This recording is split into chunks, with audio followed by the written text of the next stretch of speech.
Okay, so it is a new year, and that means there is a new country at the helm of the European Council, and it is Romania. The country marked the occasion with a lights show in the capital, but just beneath the surface, some simmering political tensions. Rocked by accusations of corruption, controversial judiciary reforms, and political infighting, the spotlight comes at a difficult time at home and in Europe.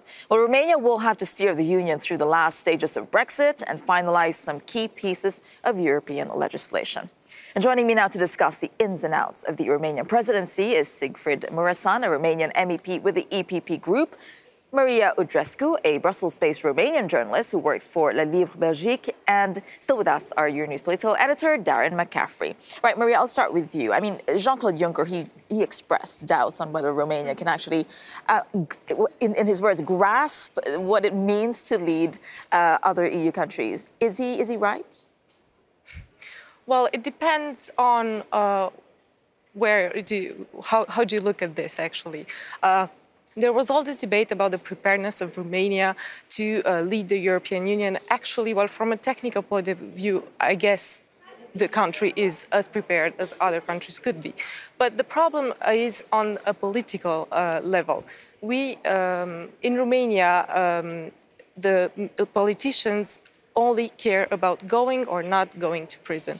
And this is a very direct, intense and personal motivation. They couldn't care less if Brussels criticizes Romania.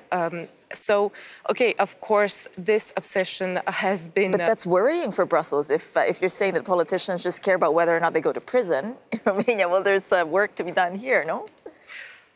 Of course it's worrying, because Romania, as you can see, has been drifting towards the Orban club, you know, the Hungary and Poland. Yeah. They've adopted a very Eurosceptic populist rhetoric, and it's been very endangering from Romania's image on a European scene. Siegfried, do you agree? Is this a fair assessment of Romania's capabilities? Look, without any doubt, the people of Romania are ready for the first Romanian presidency of the European Union. We have seen the people of Romania for the past 2 years go to the streets to defend European values, to defend the rule of law, to defend a strong, independent judiciary.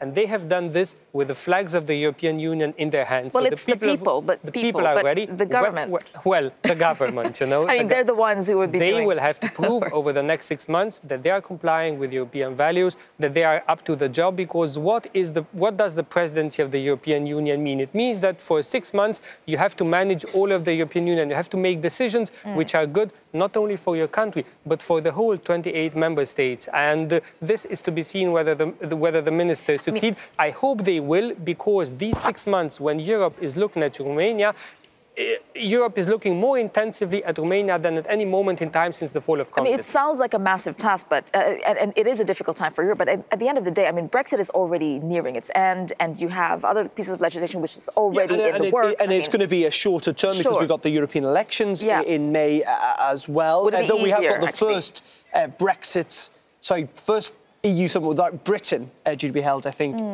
in Romania just before those elections. Does it make it easier for Romania? I think it does and it doesn't. I think it's, you know, you're right, on a technical level, Romania seems to be in place, but when you've got the president, I think the resigned Europe minister suggesting the country's not ready for this, and you've got speculation here that actually maybe they should skip Romania out and go direct to Finland, who's due to take over. That's quite serious stuff to level at a country. I think what is interesting is what you picked up on is just how there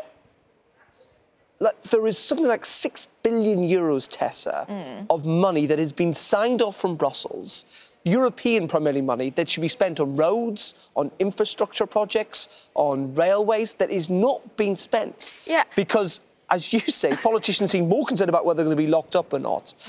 And again, I think you know, there is this continued fear that this East-West divide is getting so worse. what kind of message does that send, actually? Siegfried, you wanted to react to what Darren was saying. I just wanted to say that when it comes to Romania's capacity to absorb EU funds, there are many good mayors and local county council presidents who absorb EU funds. The problem is the central government, and one has to distinguish between But the problem is there is still corruption on a massive scale in the country, and Combating corruption has been functioning better and better in Romania, and all of the international reports, the yearly report of the European Commission says that the prosecutors are doing well, the courts are doing well, the anti-corruption directorate is doing well. The problem is media with the freedom, what about press freedom as well, and stifling of that? I mean, the concerns that Brussels has leveled against Romania. Yes. And what kind of message does it send when it is leading the EU? Yes. With regards to the media, of course, there is connections between business, politics, and media,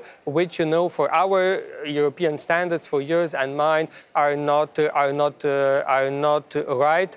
But when it comes to combating corruption, as I said, institutions are functioning, and because they are functioning, the politicians are so upset, and they're trying to reduce the competences of these institutions. All right, very quickly, Maria, do you think that the focus on what's wrong with Romania is too much, where he's pointing out what's actually being done right? I think it's a bad timing for Europe and for Romania.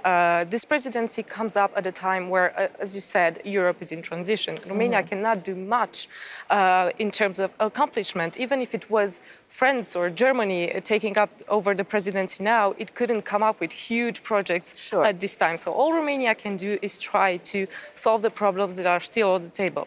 I'm thinking migration, but good luck with that.